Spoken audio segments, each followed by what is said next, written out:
Hi, my name is Laura DuBois. I'm the music director here at Unity of the Valley, and I'm here today to share a story with you, along with my friend Joyce, about a little boy named Michael. We at Unity of the Valley work very closely with our neighboring church, Church of the Resurrection, in helping families that are going through transitions. We work with a program called the Interfaith Family Shelter, and in this organization, different churches agree to house families for a week. And rather than have the families move after 7 days, we decided to partner with Church of the Resurrection, and we would offer all the support needed for the second week. So they graciously allowed the families to stay for 2 weeks in their facility while we basically provided the meals and support needed to help those families during the second week. And being a musician, I thought, well, yes, I could help in the kitchen, but maybe it might be nice if they had some background music.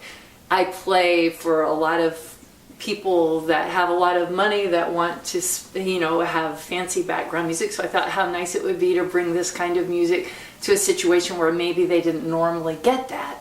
And it was very different than I expected. When I showed up, it had not occurred to me that there would be a whole lot of children running around wanting to play the piano. The minute I got there, they were all like, yay, now we can play the piano. But there was one little boy that just kept coming back to the piano. And he seemed very young to me, 4 or 5 years old. And he was extremely lively, but extremely focused. And I've never seen this. I teach piano. I've taught piano for years and years to kids, and this is highly special that he would come up to me and he would want to play with me, but he would insist that we read the music. Now, I know he's too young to read the music, but he kept insisting and following along with the music, and he just stole my heart. And I could tell that he was a very active boy and was, not always focused on one thing for a long period of time, so I thought music could really be something special in his life. And Michael had gotten in trouble that day at school and had hit someone, and he was very brokenhearted because his dad would not allow him to go upstairs and play with the other children because he'd gotten in trouble. So it just really tore at my little heartstrings because my son, when he was that age, had that kind of energy, hyperactivity, where you just had to have something that really kept them interested because the attention span was about that long. And so I went home and was very, distraught of how are these kids going to turn out? What's going to happen? And the father was all by himself raising these 2 kids.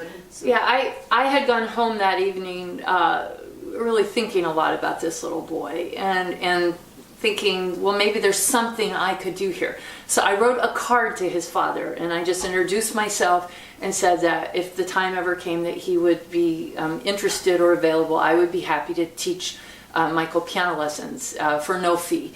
And 6 months later, out of the blue, I get a text message from Michael's father. And this really tore apart my heart because he said his son was basically giving up hope on life and that he was just going in a downward spiral. And so at that time, I had already become much more busy in my life than 6 months before, but I thought, I have to listen to, divine spirit here. I have to follow my heart. Somehow I got to find a way to make this work. So I was able to find an afternoon where I could meet with Michael. And Joyce drives all the way up from Cresswell once a week, and we actually meet with Michael, and now we're able to pick him up from his school, and we take him to my parents' house, and we do music, and we do reading and games and go on walks, and it's been a very nice thing. And I said, Michael, do you have any grandmas? And he said, no, he didn't. I said, would it be okay if I could be your grandma? Oh, he thought that would be a great idea. So that's the role I play. So sometimes I'll bring him treats. Sometimes we'll play a card game. Sometimes I'll read a story. And it has to be a story that really keeps his interest because the attention span's really short. But we feel as though we're contributing. He comes, Tuesday is his day, and he knows. He is so excited about Tuesday. And this has gone through thick and thin. When we first started working with them, they were in a hotel, and they had been accepted into the housing program, but there was no space available for them yet. and they came this close to having to be out on the streets again. So we were able to help pick up the slack and get them some groceries, you know, small things that made a big difference in their lives. And I just say that in this interview just to let other people know that oftentimes, you know, we feel overwhelmed and hopeless, but you can make a difference. You would be amazed at the kind of difference that you can make in the lives of other people just by doing these small things. And I asked him specifically, would it be okay if I made an Easter basket for the two kids? And he said yes, and of course the ecstatic response that we got was just, I'll never incredible. forget, it was just wonderful. So to know that somehow we've touched those little lives, And they touch our lives. That's our reward. And the little girl comes up and she's 1.5 years and she says, Grandma, Grandma. Yeah, those are real precious words. It's given me a feeling of empowerment that I can make a difference, and it's incredible to see when you donate to an organization, you're helping in the big picture in a small way.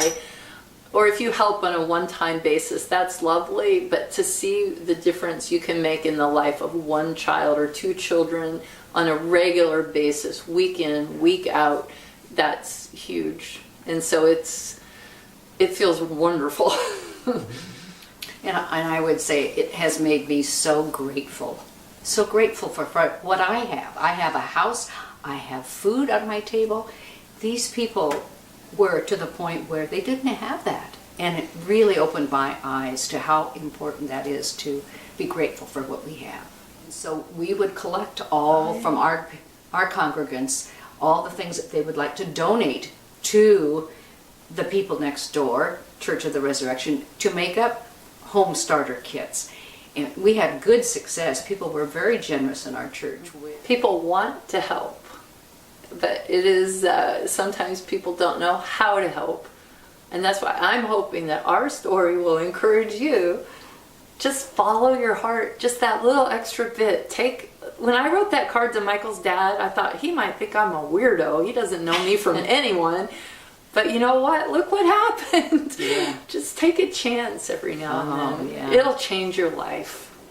My husband and I, oftentimes every Sunday, serve food with this organization called Food Not Bombs. And the people that come to the lines there are as hungry for love or communication as they are for food. And that has been one of the most powerful and uplifting experiences also of my life.